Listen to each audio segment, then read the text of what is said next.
Last week, Jason Aldean scored his third CMA Entertainer of the Year nomination in a row. His marquee value has certainly increased this year, playing stadiums and sports arenas like Wrigley Field.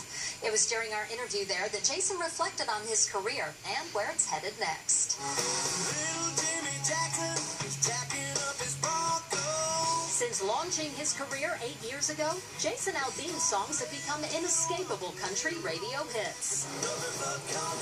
His 5 albums have sold more than 7 million copies.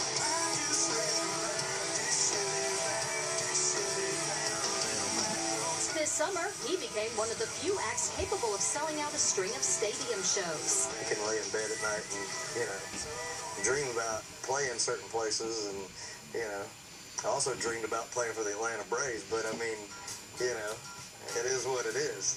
But, to actually get to a point where it starts to really become a reality is pretty crazy. Could you ever have fathomed back then that you would be at this level? Before I had my record deal, I honestly just wanted an opportunity.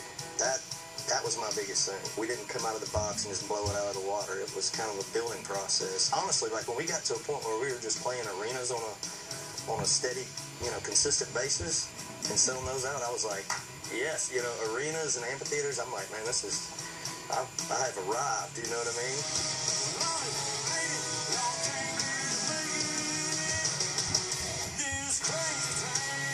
If you had to compare the hard work to get where you are now, to achieve this kind of success, with the hard work that it takes to stay at the top, like, what do you think is more difficult?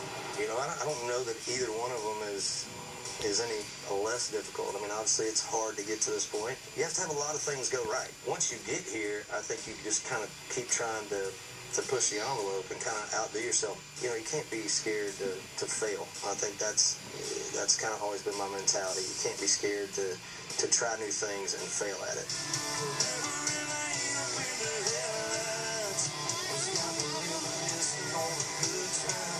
Can you see yourself going at this pace for a really long time, or do you think at some point, okay, I've laid some really good foundation here, I may have to pull back and recharge the batteries a bit? For me, I haven't reached that point yet. I still enjoy what I do. I can take 2 weeks off and I'm at home, and by the end of the 2-week period, I'm calling my bus driver going, all right, man, fire that thing up and come get me. Let's go somewhere, I don't see it happening for a while, but I can assure you if it ever does, that it's going to be because there was not another option. It's either that or I'm going to run myself to death. So something had to give. But right now, I still love what I do. I enjoy it, and I don't see me taking one of those long breaks for quite a while. That's great news, Jason.